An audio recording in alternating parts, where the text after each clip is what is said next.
Greatest integer function है ना, GIF। आजकल ग्राफ की बात करें क्या? अच्छा टाइम बचा है? हाँ, 1 घंटा तो खा जाएगा पूरा का पूरा। देखो ध्यान से, GIF का मतलब क्या होता है समझिए। जैसे कोई इंटीजर लिया, एनी रियल नंबर लिया, x मान लीजिए, x बिलोंग करता कोई भी रियल नंबर, तो x की वैल्यू मैंने ले ली मान लो 3.75, ठीक है। और 3.75 का मतलब हो जाएगा, 3.75 का मतलब इसके दो पार्ट हो गए। कौन कौन अभी सबने ज्वाइन कर लिया वापस?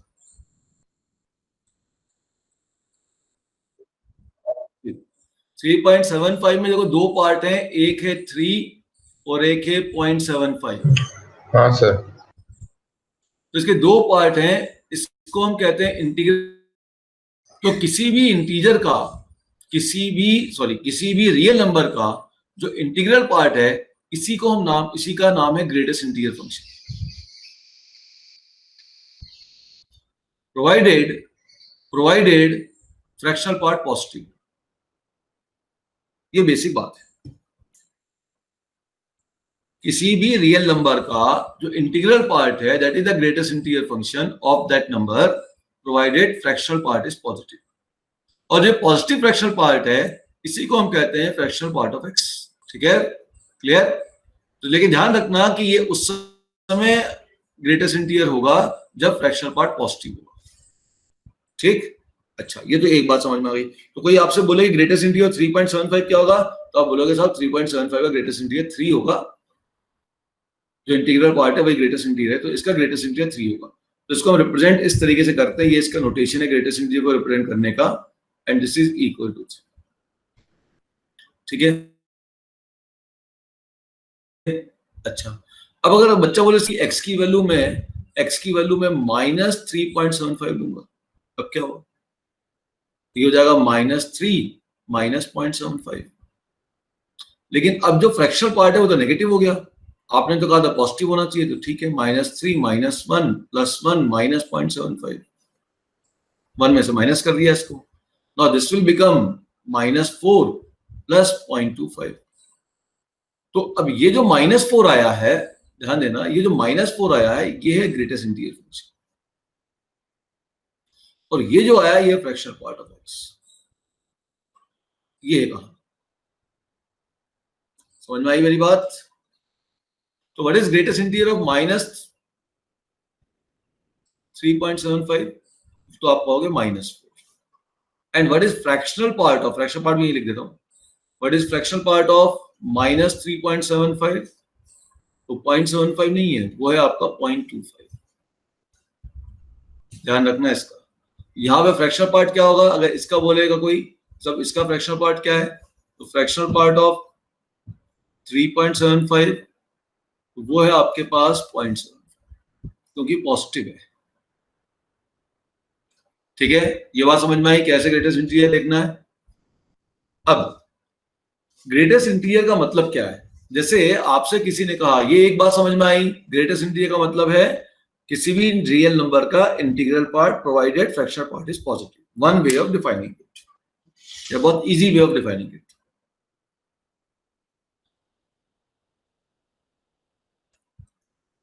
कि 3.75 का ग्रेटेस्ट इंटीजर 3 क्यों है? तो अगर x इक्वल टू 3.75 है, तो इस नंबर से right all smaller integer, right all smaller integer. तो हमने एक दूसरी डेफिनेशन क्या बताई कि 3.75 इससे छोटे सभी इंटीजर लिखो, उन सभी छोटे इंटीजर में जो सबसे बड़ा है वो है ग्रेटेस्ट इंटीजर फंक्शन। समझ गए? क्लियर? ठीक, अच्छा। हम इसको नॉर्मली डिफाइन ऐसा करते हैं कि greatest integer of any number और any variable is always less than equal to x. ठीक है, आप देखिए जो ग्रेटेस्ट इंटीजर होगा वो 3 आएगा, 3 तो हमेशा 3.75 से छोटा है। Always less, this is the X, what is X here? आप देखें what is greatest integer, greatest integer is 3 and what is less than equal X, what is X is here 3.75। तो 3 तो हमेशा 3.5 से छोटा, the greatest integer will be always less than equal to x.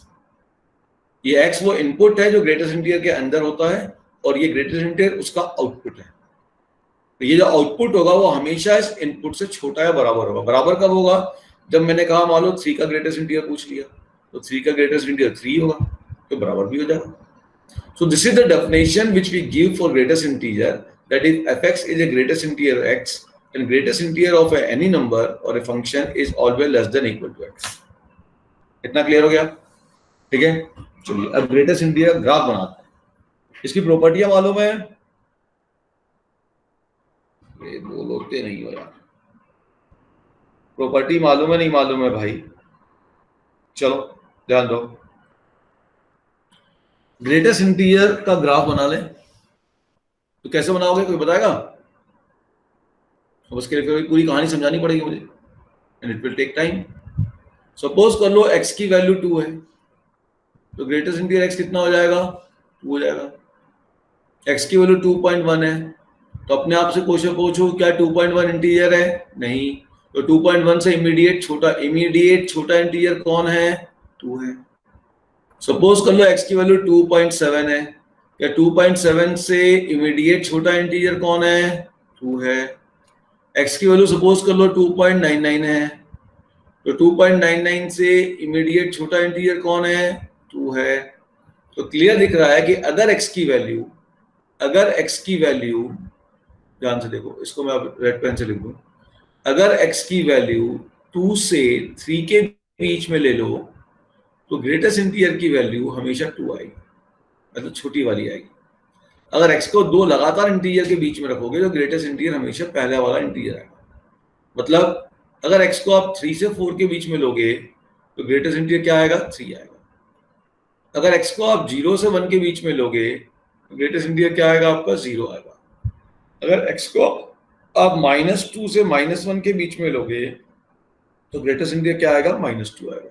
यहाँ equal to है तो अच्छी बात है, नहीं है तो भी कोई दिक्कत नहीं। तो अगर x की वैल्यू 0 से 1 के बीच में मार्क कर दो, 0 से 1, 2, 3, 4, -1, -2, -3, 1, 2, 3, -1, -2, -3। अब रेड पेन से बना रहा हूँ, ध्यान से देखो। अगर x की वैल्यू 0 से 1 के बीच में, मतलब ये x की वैल्यू है, 0 से 1 के बीच में x है, तो y की वैल्यू 0 है, ये y की वैल्यूज है, तो y इक्वल टू 0 मतलब ये 1 इसमें इंक्लूडेड नहीं है, तो ये ग्राफ 1 पे नहीं बनेगा, खाली गोला रहेगा। अगर x की वैल्यू ध्यान से देखो 1 से 2 के बीच में है, नहीं लिखा, लिख लो यहाँ पे, अगर x की वैल्यू 1 से 2 के बीच में है तो y की वैल्यू क्या होगी? आपकी 1 हो जाएगी। तो अगर x 1 से 2 के बीच में तो y की वैल्यू 1 है, तो इस x की वैल्यू के लिए y यहाँ पर है। अगर x 2 से 3 के बीच में तो y की वैल्यू ये 2 है, 3 से 4 के बीच में तो y की वैल्यू ये 3 है। इस x के लिए केवल इतना ग्राफ, 4 पे भी ग्राफ नहीं है ये। -1 से 0 के बीच में तो y की वैल्यू -1 है, यहाँ पे -2 है, यहाँ पे -3, ये इसका ग्राफ है। ये आपका डिसकंटिन्यूअस ग्राफ है। कहाँ डिसकंटिन्यूअस है?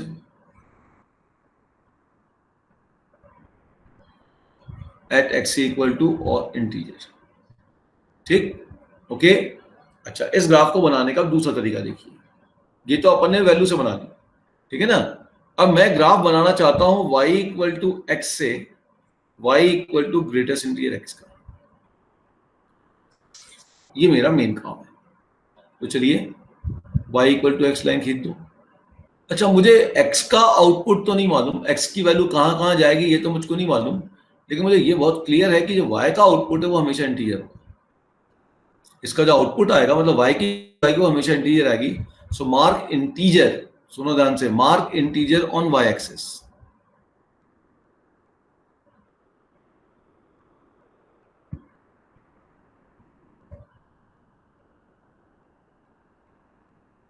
जो आउटपुट आएगा इसका वो इंटीजर आएगा,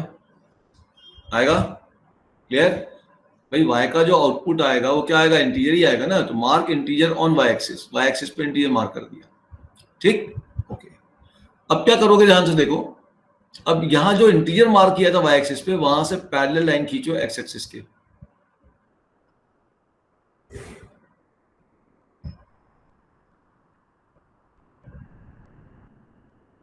तो अगर आप वैल्यू वाइज भी चल सकते थे, जैसे x की वैल्यू 2 से 3 लूंगा तो ग्रेटेस्ट इंटीजर 2 आएगा, 2 प्लॉट कर दिया, 3 से 4 आएगा, 4 प्लॉट कर दिया, या ऐसा भी चल सकते हैं, ठीक है। अच्छा, इसका डोमेन क्या हुआ, क्लियर दिख रहा है, ग्राफ से ही समझ में आ रहा है, डोमेन है ऑल रियल नंबर, कुछ भी x की वैल्यू दे सकता हूं। इसका रेंज क्या होगा, तो रेंज दिख रहा है केवल ऑल इंटीजर्स होंगे, ठीक है, ओके। अब अगर कोई आपसे बोले कि बताओ कि x की वैल्यू, ध्यान सुनना, 2-3 बातें समझा दूं फिर अपन आगे बढ़ते हैं, है ना, फिर एक आध ग्राफ, तो पहले ग्राफ ले लेते हैं। चलो एक और ग्राफ मैंने कहा, मान लो मेरे पास कर्व है y equal to X square, और इससे बनाना चाहता हूं y equal to greatest integer of X square. अब y equal to X square से y equal to greatest integer of X square कैसे बनाओगे,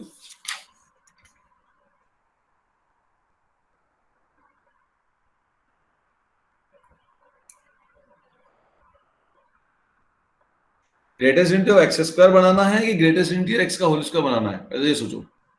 the greatest integer of X square. तो ग्रेटेस्ट इंटीजर एक्स स्क्वायर कैसे बनेगा पहले बताओ। Sir अपन पहले तो एक्स स्क्वायर का ग्राफ बनाएंगे। हाँ, जैसे यहाँ किया था बिल्कुल ठीक करना है, एक्स स्क्वायर ग्राफ बनाना, ठीक। फिर पहला ट्रांसफॉर्मेशन, अब ध्यान रखो, हम y equal to F X से हम ग्राफ बनाना चाह रहे हैं y equal to greatest integer of F X. इसमें 3 ट्रांसफॉर्मेशन है, चलिए अब मैं समझाता हूं, ध्यान से देखिए।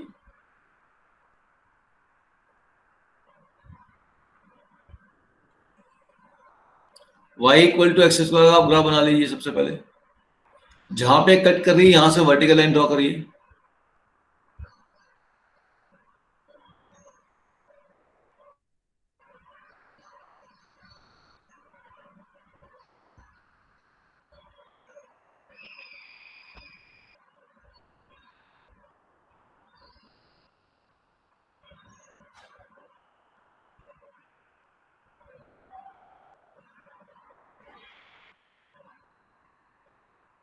इतना हो गया। अब ये जो ब्लॉक बना है, ये जो ये पूरा ब्लॉक बना, इस पे इस कर्व का इमेज लोअर लाइन पे ले लीजिए। सर बार बार डिस्कनेक्ट हो रहा है। फिर डिस्कनेक्ट हो गया क्या? यस सर, अभी मैं फिर डिस्कनेक्ट हो गया था। नहीं नहीं सर, आप दिख रहे हो। मैं दिख रहा हूँ ना, बस इतना देखते जाओ, मैं दिखना चाहिए, है ना। फिर ये जो ब्लॉक के अंदर कर्व है, इसका इमेज नीचे वाली लाइन पे ले लीजिए, इस तरीके से बनते जाएगा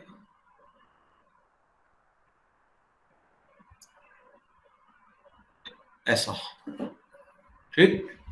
अच्छा, अब जैसे, अब देखो ये जो वैल्यू, ये कौन से पॉइंट है, ये 1 2 3 नहीं होंगे, ये कैसे पॉइंट मिलेंगे, ध्यान से देखो सब लोग, इस पे गौर कीजिए। ग्रेटेस्ट इंटीजर के अंदर वाली क्वांटिटी को इंटीजर रखिए, यहां से x की वैल्यू निकालिए,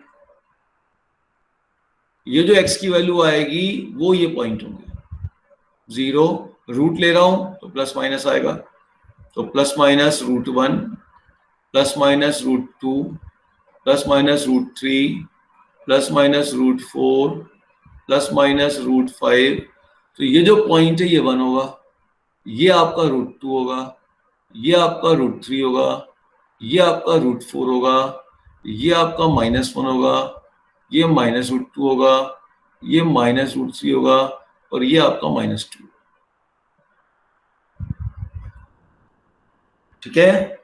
और ध्यान रखिएगा, ये वो जो पॉइंट है जहां पे ग्रेटेस्ट इंटीजर के अंदर वाला फंक्शन, सुन लो, ग्रेटेस्ट इंटीजर के अंदर वाला फंक्शन इंटीजर होता है, उससे जो x की वैल्यू मिलती है, इसी पे फंक्शन हमेशा डिसकंटिन्यूअस होता है, इसी पे जो ग्रेटेस्ट इंटीजर फंक्शन है वो discontinuous.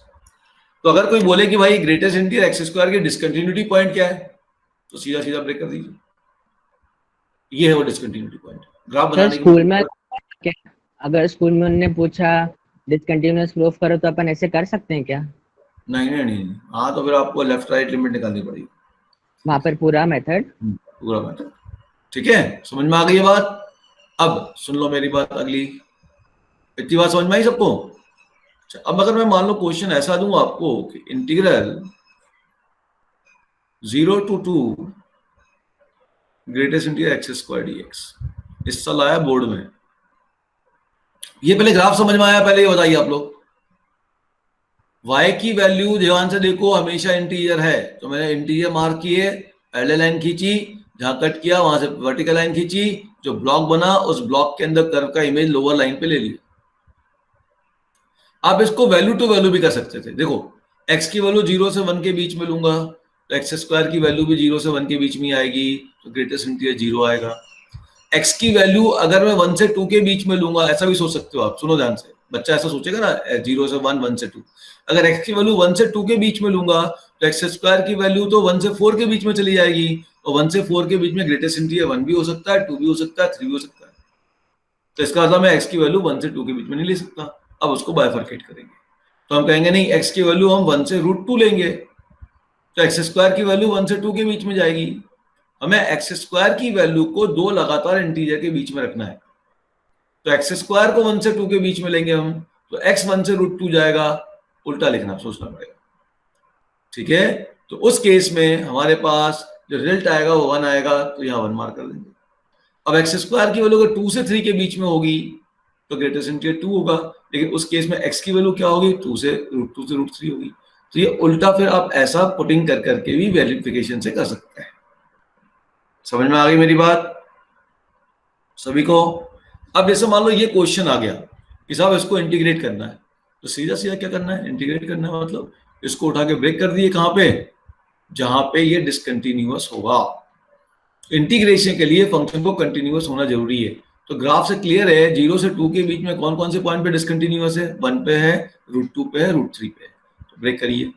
So will write like this, 0 to 1 greatest integer x square dx, 1 to √2 greatest integer x square dx, √2 to √3 greatest integer x square dx, and √3 to 2 greatest integer x square dx। अब ध्यान से सुनो, x की ये जो limit है ये x की वैल्यू है, dx है मतलब x की वैल्यू है, ये जो dx है ना, इसकी ये जो x है इसकी ये वैल्यू है। तो x की वैल्यू 0 से 1, तो एक्स स्क्वायर भी 0 से 1, 0 से 1 के बीच का ग्रेटेस्ट इंटीजर 0, तो लिमिट 0 to 1 0 dx, 1 से √2। x की वैल्यू 1 से √2 है, तो एक्स स्क्वायर की वैल्यू बोलो, एक्स स्क्वायर की वैल्यू 1 से 2, तो ग्रेटेस्ट इंटीजर 1 से 2 के बीच का ग्रेटेस्ट इंटीजर क्या हो गया, 1 dx, √2 to √3, x की वैल्यू √2 से √3, तो एक्स स्क्वायर की वैल्यू 2 से 3 के बीच में ग्रेटेस्ट इंटीजर 2 dx, √3 to 2, तो एक्स स्क्वायर की वैल्यू 3 से 4 के बीच में ग्रेटेस्ट इंटीजर कितना हो गया, 3, तो 3 dx। अब 0 का डेफिनेट इंटीग्रल 0 होता है, प्लस 1 से √2 का इंटीग्रल, 1 का इंटीग्रल करूंगा तो ये x हो जाएगा, लिमिट पुट कर दूंगा 1 से √2, बेसिक कैलकुलेशन तो सबको मालूम होगा, ये इंटीग्रल हो जाएगा 2x, √2 से √3 रख दूंगा, फिर अगला इंटीग्रल हो जाएगा 3x, फिर √3 से 2 रख दूंगा। अब upper limit minus lower limit, तो √2 minus 1 plus 2 common, √3 minus √2 plus 3 common, 2 minus √3, solve कर दो आंसर आएगा। ठीक है, क्लियर? ग्राफ और ये इंटीग्रल निकालना आया। इस इंटीग्रल को निकालने का एक और तरीका हो सकता है, क्या, कि भाई इंटीग्रल का मतलब तो एरिया होता है, दिख रहा है 0 से 1 के बीच में एरिया 0 है, यहां से यहां तक के बीच में एरिया कौन सा, ये वाला ब्लॉक ग्रीन से बना रहा हूं, यही वो एरिया है ना जो निकालना है। 1 से √3 के बीच में ये वाला ब्लॉक डॉटेड, √3 से 4 के बीच में ये वाला ब्लॉक क्रॉस वाला। अब आप देखिए, तो हमारा एक्चुअल में रिजल्ट क्या आया, सीधा यहां से निकल गया, 0 से 1 के बीच में तो एरिया 0 है, तो ये कर्व और y axis x axis coincide कर रहे हैं। यहाँ पे देखिएगा ये हाइट कितनी है, हाइट तो यहाँ से मिल गई 1, तो 1, और ये तो आपका रेक्टेंगल है, into length into breadth, √2 minus 1, plus इसमें आइए यहाँ पे हाइट कितनी है, ये हाइट है 2, देखिए ध्यान से, ये हाइट ये रही, ये हाइट है 2, ठीक है, और विड्थ कितना है √3 माइनस √2, एरिया आ गया रेक्टेंगल का। फिर यहाँ पे आइए, ये हाइट कितनी है, तो ये हाइट तो है 3, सो 3, विड्थ कितना है 2 माइनस √3, ये वही आंसर है जो इंटीग्रल के बाद हमने निकाला, greatest integral sin x dx। तो मुझे greatest integral sin x dx की आपको 0 से 2 पाई के बीच में इंटीग्रल करना है। तो सबसे पहले हम इसका ग्राफ बनाते हैं, बिना ग्राफ के भी काम हो जाएगा, लेकिन ग्राफ बना लोगे तो काम आसान हो जाएगा, गलती नहीं होगी, वरना इन क्वेश्चन में बहुत गलती होती है बच्चों से। देखो सर सर्कल का एरिया, सर्कल का एरिया कहाँ से हो जाएगा, साइन है, मतलब सर वो उधर से ऊपर से 0 से पाई तक के अंदर एक इंटरवल और एक पाई से 2 पाई तक के अंदर का, इसके नीचे का एरिया निकालेंगे। ऐसा थोड़ी होता है, देखो ग्राफ देखो ही समझ में आएगा क्या तुम। अब मैंने क्या कहा था आपसे कि भाई जहां जहां ये y equal to greatest integral ऐसा ग्राफ बनाना चाह रहा हूं, सुन लो बहुत अच्छे से, सुन लो समझ लो, मैं y equal to greatest integral sine ऐसा ग्राफ बनाना चाह रहा हूं। अब मैं x के अंदर कुछ भी फीडिंग दे दूं, साइन कुछ वैल्यू देगा, साइन कुछ भी वैल्यू दे दे, ये फंक्शन तो इसको हमेशा इंटीजर ही बना के छोड़ेगा, आया ना, मतलब y का जो आउटपुट आएगा वो तो हमेशा इंटीजर आएगा, तो ये इंटीजर है -1, उस इंटीजर से पैरेलल लाइन खींचो, 0 भी इंटीजर है, ध्यान देना यहाँ पे, 1 भी इंटीजर है, यहाँ भी ध्यान देना, ठीक है। जहां ये टच क्या कट करेगी वहां से वर्टिकल लाइन खींच दो,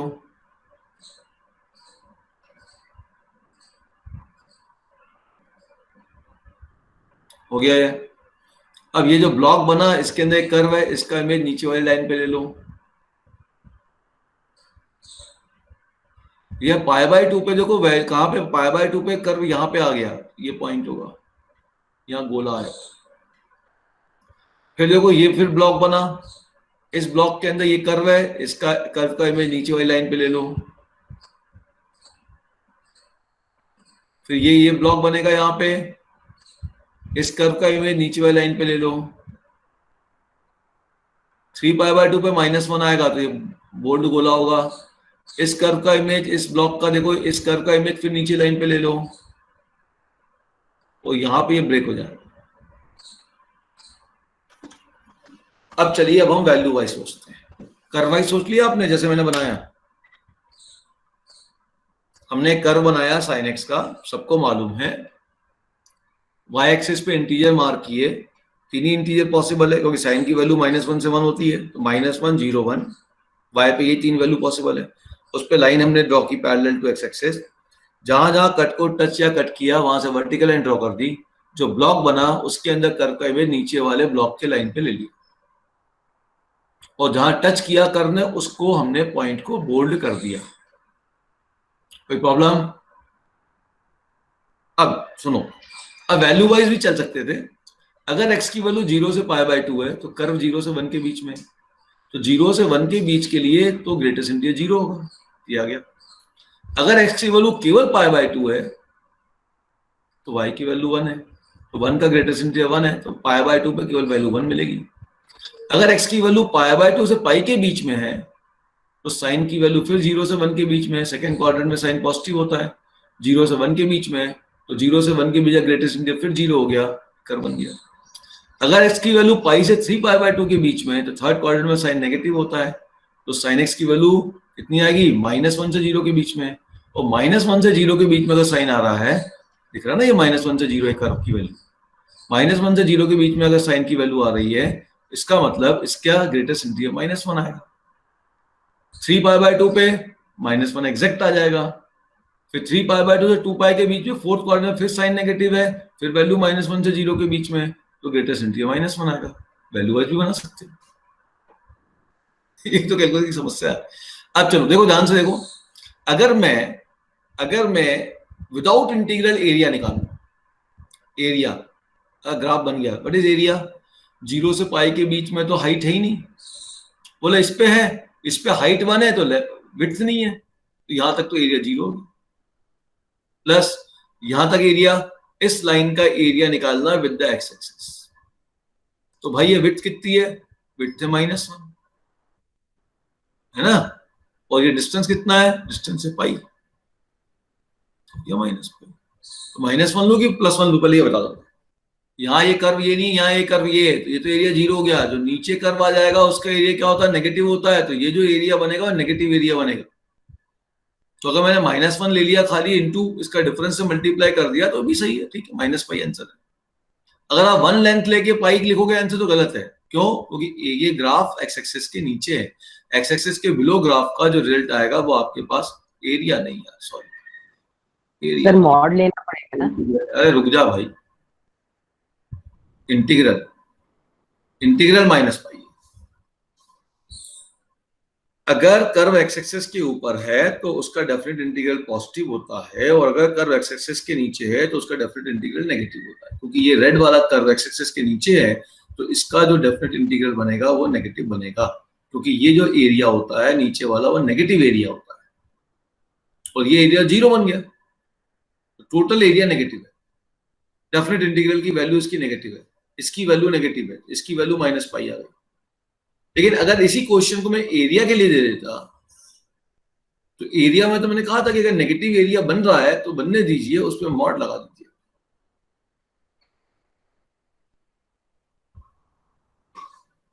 ठीक है, अब इसको कोई बच्चा वैसा मैं पूरा सॉल्व करना चाहता हूं, कोई सॉल्व कर ले भाई। बोले कैसे? Without graph. विदाउट ग्राफ भी सॉल्व कर लेते हैं, क्या दिक्कत है। विदाउट ग्राफ क्या करोगे, पता करो कहां कहां है ब्रेक हो रहा है। तो साइन एक्स कहां का इंटीजर है, अंदर वाले फंक्शन को इंटीजर बनाओ।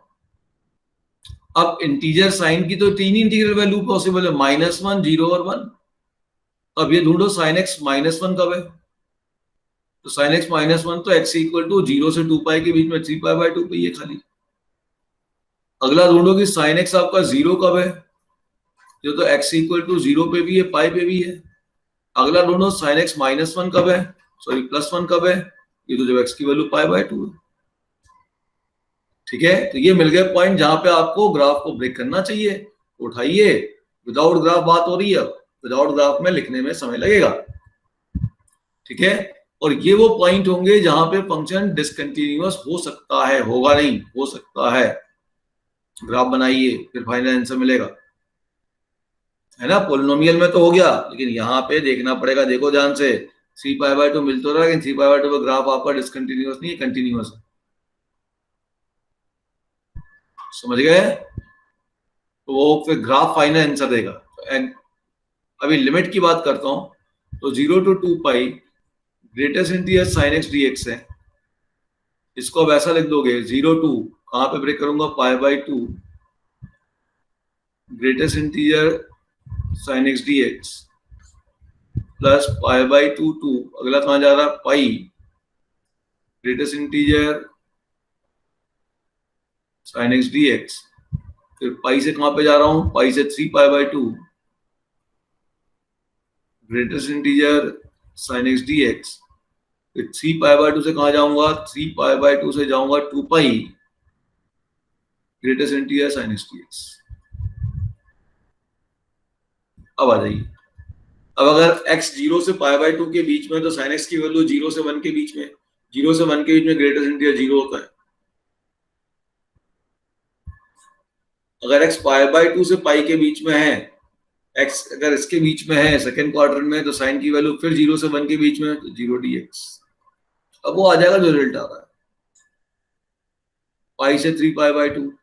अगर इस पाई से 3π/2 के बीच में है, तो ये आपके पास थर्ड क्वार्टर में साइन की वैल्यू -1 से 0 के बीच में, और -1 से 0 के बीच का ग्रेटेस्ट इंटीजर -1 dx। 3π/2 to 2 पाई आ जाइए, 3π/2 to 2 पाई, फिर ये फोर्थ क्वाड्रेंट में है, और फोर्थ क्वाड्रेंट साइन फिर नेगेटिव होता है, तो साइन की वैल्यू फिर -1 से 0 के बीच में जाएगी इस एंगल के इस रेंज में, तो रेट फिर -1 dx। अब इसको इंटीग्रेट कर लीजिए और सॉल्व कर लीजिए। तो अब ये आपके पास ये दो इंटीग्रल तो 0 हो गए, 0 का डेफिनेट इंटीग्रल 0 होगा। ठीक है, माइनस ये हो गया x, लिमिट लगा लीजिए पाई से 3π/2, माइनस प्लस फिर -x, लिमिट लगा लीजिए 3 पाई/2 से 2 पाई और सॉल्व कर लीजिए, आंसर है।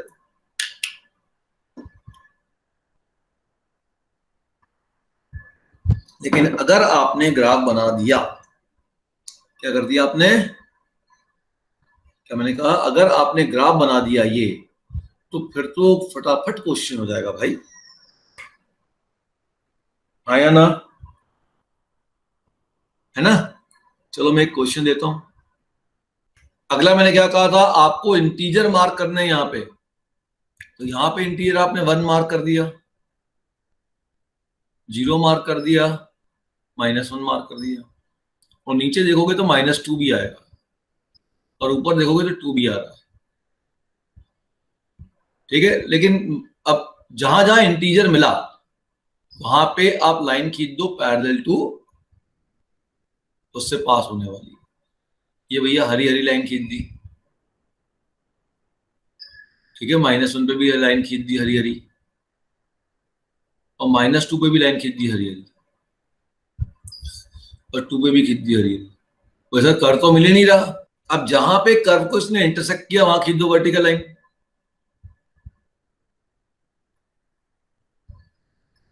यहाँ पे वर्टिकल लाइन इंटरसेक्ट किया ना कर्व को, यहाँ पे,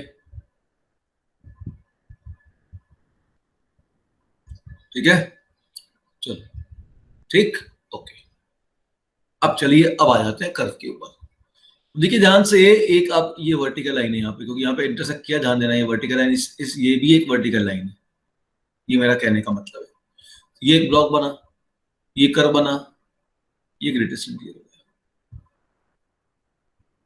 ये 1 किसकी वैल्यू है, साइन इनवर्स x इज 1 है, तो x क्या हो जाएगा, ध्यान से देखो तो ये है साइन इनवर्स x की वैल्यू है 1, तो x की वैल्यू कितनी होगी, साइन 1। अगर इंटरवल निकालोगे तो ये जो है ये 1 है, ये जो है ये है साइन 1, ये 1 नहीं है, ये है साइन 1, ठीक है। चलो अब अगर x की वैल्यू 1 से ज्यादा है, x की वैल्यू 1 से 1.5 के बीच में है, ठीक है ना, तो ग्राफ तो ये है, तो इसका जो इमेज बनेगा नीचे वाले लाइन पे, तो इस लाइन पे बन जाएगा, साइन 1 से 1 तक के लिए ये ग्राफ है। चलिए अब यहां आ जाइए, यहां कोई दिक्कत नहीं, ये फिर वही ये हो जाएगा साइन -1 या minus sine 1, sine inverse x की वैल्यू -1, तो x की वैल्यू निकाल लीजिए, ओके। ये जो ब्लॉक बना, अब यहाँ पे नीचे वाला लाइन कौन सा है इस पूरे ब्लॉक में, नीचे ये लाइन है, ये ब्लॉक में नीचे वाली लाइन, लोअर लाइन, ये कर्व बन गया, ठीक है। अच्छा अब यहां पे क्या होगा, -1 से इस पे, तो लाइन ये ऊपर है और ये नीचे है, तो जो ग्राफ बन रहा था वो आप हर बार देखिएगा नीचे वाले ब्लॉक के नीचे वाली लाइन में बन रहा था। यह ब्लॉक कंप्लीट नहीं हो पाया क्योंकि कर्व -1 के इधर जा ही नहीं पा रहा, या यहां पे देखे तो यहां ये -2 तक नहीं पहुंचा, लेकिन इसके लिए रिजल्ट तो बनेगा, तो क्लियर दिख रहा है -1.5, -1 से जैसे ही मैं बड़ा पुट करूंगा -1.2 पुट करूंगा जिसके बीच में, उसका ग्रेटेस्ट इंटीरियर कितना आएगा, -1.2 का ग्रेटेस्ट इंटीरियर कितना आएगा, इससे इमीडिएट छोटा इंटीजर, तो -1.2 से छोटा इंटीजर कौन है, -2। तो यहाँ पे कर्व आपका कुछ ऐसा बनेगा, -1 पे तो ग्रेटेस्ट इंटीरियर कितना आएगा, -1 आएगा, -π/2, ये भी -2 आएगा,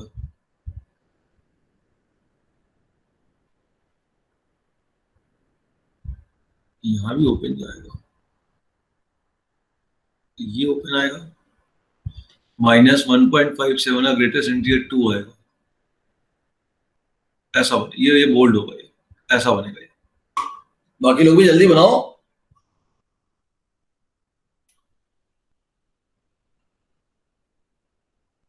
देखो कॉस इनवर्स इसका ग्राफ ड्रॉ करते हैं,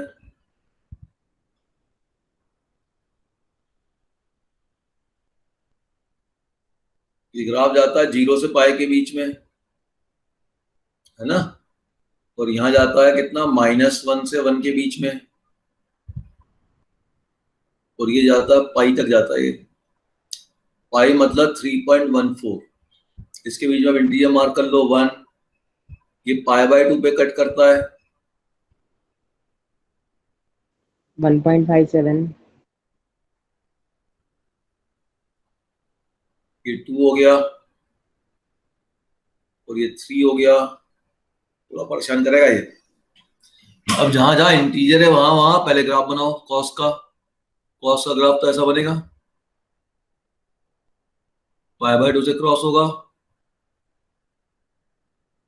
और 1 पे ऐसा आ जाएगा, है ना, ऐसा बनेगा, ठीक है ना। चलो अब इंटीजर जहां जहां था वहां पे हॉरिजॉन्टल लाइन खींचो, ये हो गई, ठीक। तो यहां पे खींचो, 3 पे खींचो, ठीक है, ये आपके पास कहानी हो गई। अब जहां कट किया वहां वर्टिकल लाइन खींचो,